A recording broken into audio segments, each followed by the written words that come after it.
sometimes if they do something, I want to do something the next day, you know, too. And I will, because, you know, we have to. That's something that's not planned, and things like that really help also. If you're at one of those events and you hear there's something else going to happen, you know, be part of that too, because sometimes when we plan it and we put it all out there, they know we're coming.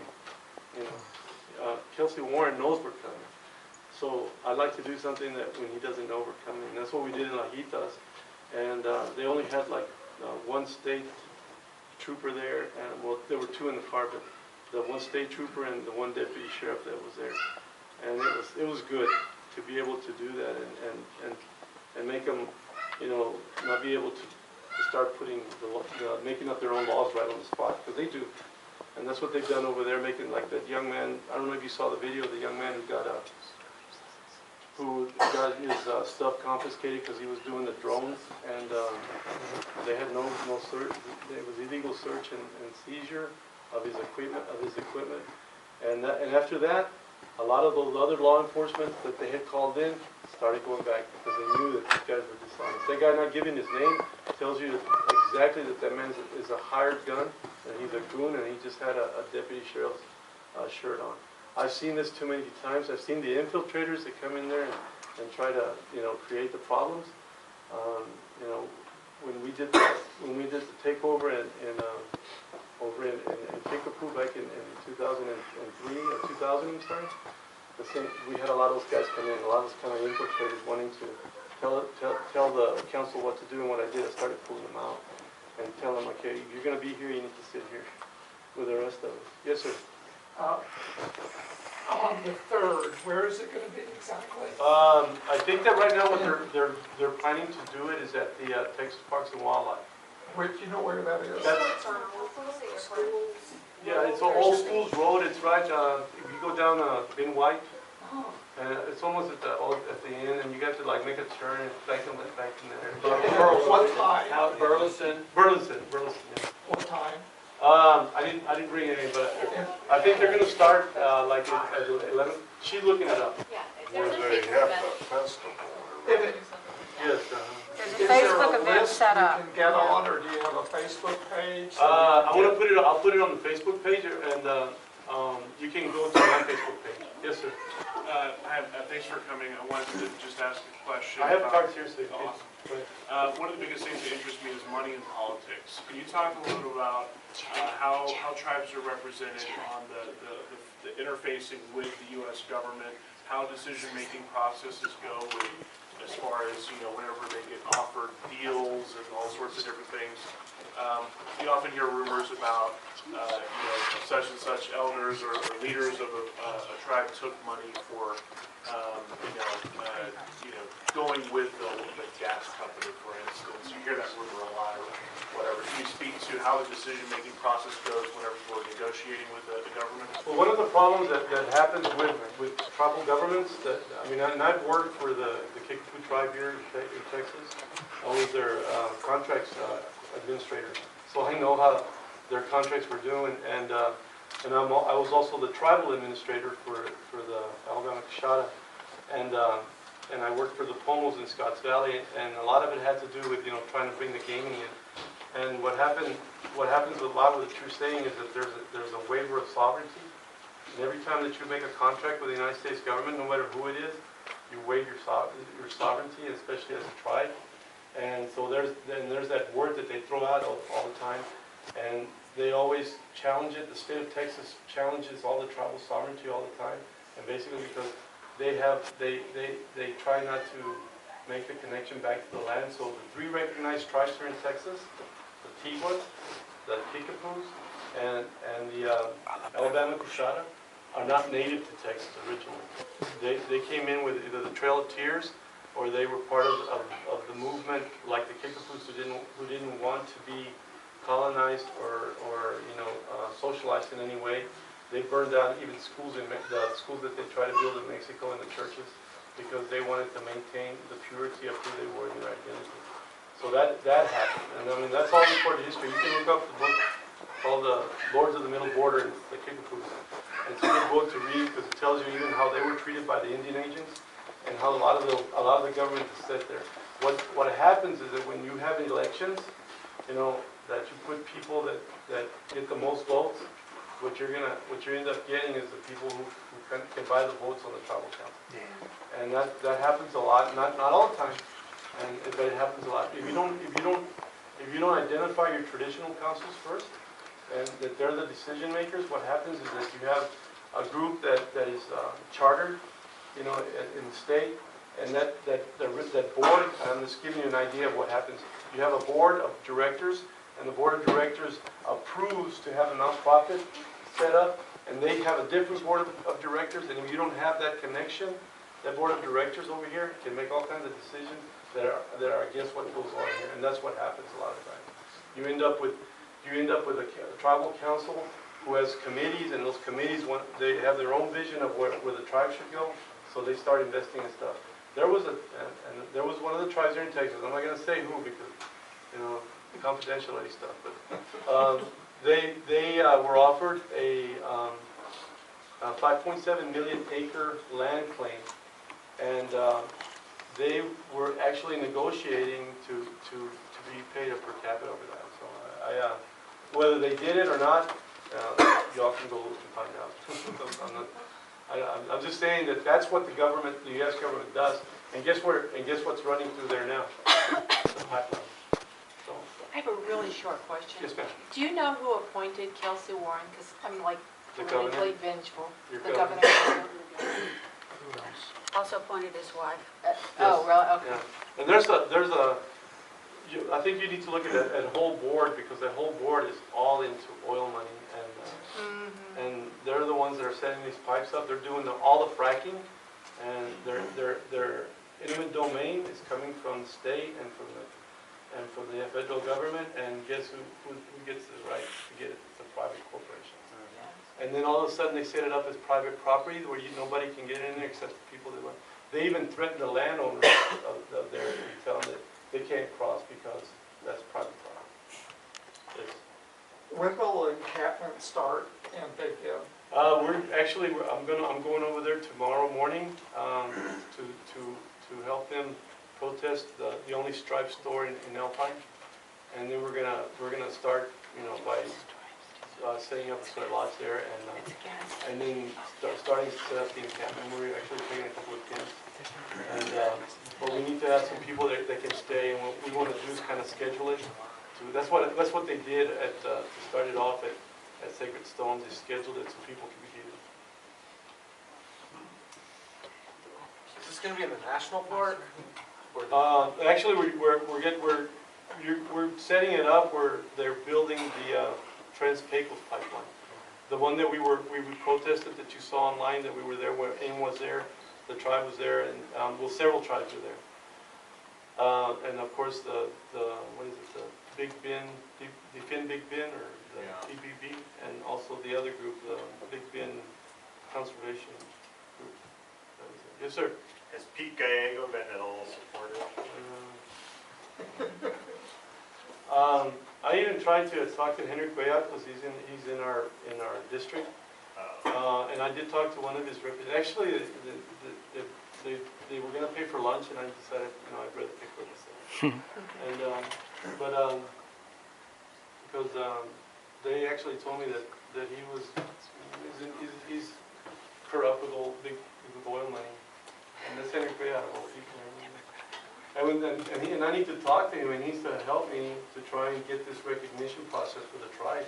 If we get one of the tribes in Texas, well, when we filed for recognition back in '98, we didn't want to. We fought tooth and nail with both families and the other families that were coming in, and we didn't want it, we didn't need it, and eventually I lost out because I was one of them. We didn't need the government. And they said, okay, well, we filed for it. And now that I've been able to change, I guarantee you, I was the one fighting to change it, because at that time they wanted us to show that we were here since, and we could have since from first contact, which was back in the 1500s. And so I needed to be able to do that, and that's why, like you said, a lot of those laws are subject to what the non-Indian corporations want. And they will buy out some tribes to do that. It happened with And I'm not scared to say that this one, but the affiliated tribes, the 3 affiliated tribes up in North Dakota, they did buy into it, and they did pass that pipeline, the one that is being fought right now, the Apple, they did pass it through there because Tex, was, they wanted money. And they passed it. Now he's fighting it now, so it's not on his land anymore. Any other, did I touch everything? Yeah, no, so there's a big demonstration on November 3rd. November 3rd, and then, and also we're on Thanksgiving, Thanks for Nothing Day. We're actually gonna meet at the, I think that's the stadium, at ATDS Stadium in Dallas, and we're gonna, the Washington team is in town, but to us, everything's connected, so not only the R word is bad, but also the fact that we have a time to be able to get on national TV and talk about DAPL and talk about TPL and talk about, the CTPL, which is the Comanche. There's another one. See, that's why we want to do it, because it's called Comanche Trail, and the Comanches are a little upset about it, but they're kind of slow moving at first. They're, we have to deal with Texas. That's why they threw them in Oklahoma, so we get the jurisdiction. And that's why we struggle here when they dig up stuff, because nobody wants to do any of the NACPA stuff, and that's why we need to get one of the tribes, and I hope, the one that's closest to getting it, because we can prove evidence with documentation, plenty of it, that, we have been here, never left, and we fought from tooth and nail from the beginning. And basically, we've been the peyote people, and we're the ones that taught everybody about the medicine. So we're trying to help. I really am trying to be very diplomatic among my people and help them out. There was a time I was always angry about that because they didn't pay attention to us. They always thought we were just Mexicans, but that's what the Texas Rangers made it like. So now we're just trying to resurface the treaties that are there, all the Rio Grande treaties that were done. So there were a lot of them. People don't know that. So and that holds good for this thing at what's happening at Big Bend. Caleb, you have Yes, sir. I'm sorry. Oh, you referred to EPA rigging or EPA falsifying stuff. What were you referring to? There's some. If you want to contact me, I can show you some of the stuff that they there's a 106 form that needed to be done, and they said they turned it over to the Historical Commission, Texas Historical Commission, and it's been a dance with them because they say they don't have it, so they said that the Texas Railroad Commission had it. So we went to them, they don't have it, and then they said the EPA had it, and that's where it started. You're not talking about global warming and the whole republic. There's a group of Republicans that, one of them, actually, I think the chair of the science committee is actually, they went through and they subpoenaed these scientists, but their issue was global warming. You're not talking about that? No. Okay. That's totally different. Cool. This is about opening up the earth and digging coal out of it, and also the fracking, because I don't think as long as there's nobody questioning them, they'll get away with murder. And that's what we're trying to do now, is just stay on top of all of it. And it's like I said, it's really a difficult thing because we need to find legal defense on it, and that's what we're looking for right now. And if we can get that recognition, it doesn't have to be, but 30, 40 acres that we get in Texas, we can limit what happens there because of the mineral right issue. And that's why they tried so hard to shut down the Kickapoos and their gaming, because of the mineral right issue there. It's right on the border. Charles, here. So, yeah, I had a question. I hear that, so they're actually proposing to build the Big Bend pipeline to the middle of Big Bend National Park and to the state park, or is it going to be near the park?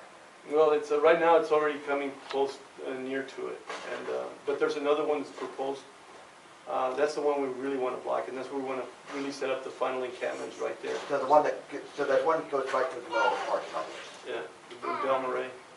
And Belle Marais is one of the most sacred things in Texas. Are they required to do an environmental impact statement? Oh yeah, and they've done it. They've done it even at the one in Eagle Pass, and they've done it everywhere. But it's always in favor of of what's there, and if they find it, like, there was 200 archaeological sites that are still at all this land that the North American mining company, coal mining company has in Eagle Pass, and they're proposing to dig every inch of it. And I mean, that's a lot of land, but there's 200 I think it's like 16,000 acres that they're looking at, and they got, and there's just in the ones that are close to Quemado and Eagle Pass, there's 200 archaeological sites there, and for them, you know, just to ignore that and say, oh well, we didn't find anything, but they did find, and they're still finding remains when they're digging up that coal, and they won't report it. And as a matter of fact, we have evidence of people that have seen the remains that they pitfalled out there, and those people have been blackballed, and even to this time right now, they get threatened by the company. Are they actually mining coal right now, Oh, yeah. actually bringing it out? Yes. And you know what? It's anthracite coal, which is a substandard coal that they won't burn. The EPA won't burn in the United States, but you know where it's going? It's going to Mexico, and guess who's burning it in Mexico? And then you know where that all those pollutants are coming? You're breathing them.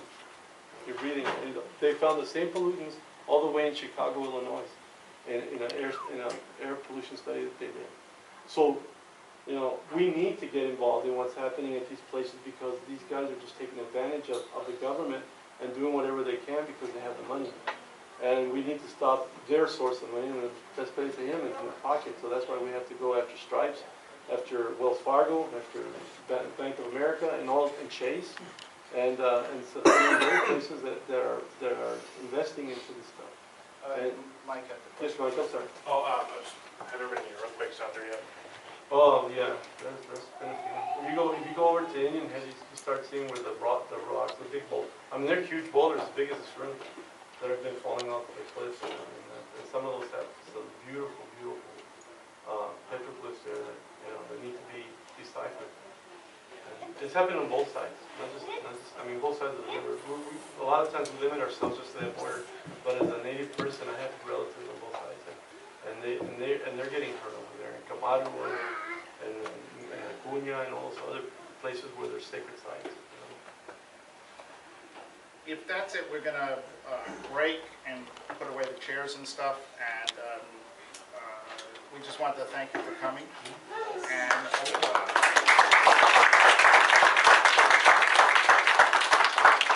a lot of us will be there on November 3rd, Yeah. right? What time, in midday, did you say it's gonna be? Oh, I'm sorry, she Oh, guys. just tell real quick. Yeah, did you make it a Facebook thing? there was a there is. Facebook page Oh, already. It's called Good. Kelsey Warren. And 8 a.m. to 2 p.m. Texas Parks and Wildlife, 4200 Smith School Road. It's called Kelsey Warren and the Parks and Wildlife Protect Our Water. Is it KELCY? KELCY. C1, And okay. could you just write the address slowly? Yeah, I'll write it down. Okay, great.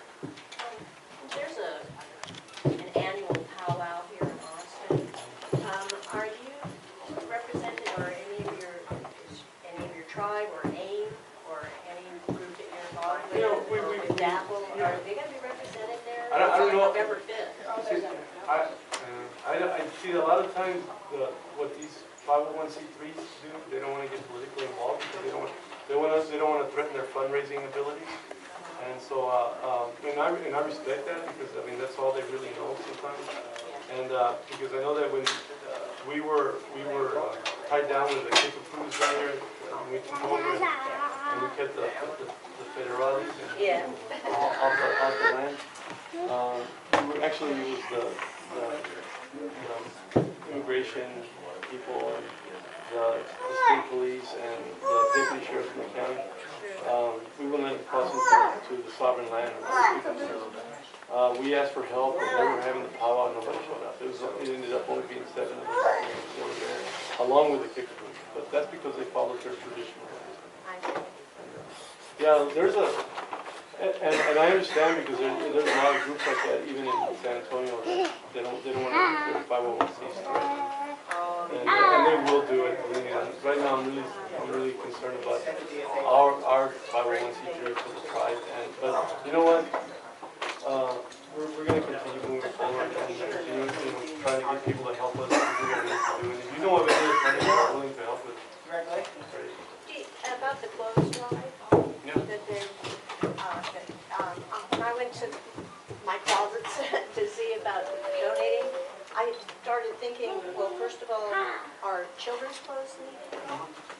They one have of- families there. Right, I think that a lot of the stuff that is happening, I want to make sure that you guys understand, because a lot of times we just give them what we're not using anymore. And, I mean, it's cold over there right now. It is. And, It's already they, back cold. if you can afford just to buy a jacket and just send that one jacket, Oh, sure. somebody can use it, I mean, that would be good. They both, you know, they always tell you Pine Ridge is the only the poorest county in the United States. But Pine Ridge, Rosebud, and mostly the Cheyenne River Sioux Reservation, who don't have a casino. These other two have a casino. The other ones don't. I mean, Cheyenne River is the one where Bigfoot was from. He was coming from there over here, and that's where they got killed at Wounded Knee. They were being Boju, Sipchu, and St. Arts and Black Kettles, and those are the people that were coming. And but that reservation, I can tell you right now, I have a real good a sister there that helps us with everything. And even if you were to show up and she knew you, she'd put you up for the night. And she's fixing to lose that house because of things that are happening, and they need help. And that's what we're trying to do. We want to be able to help her, you know, to keep things alive, because she is very traditional and very focused on those pathways.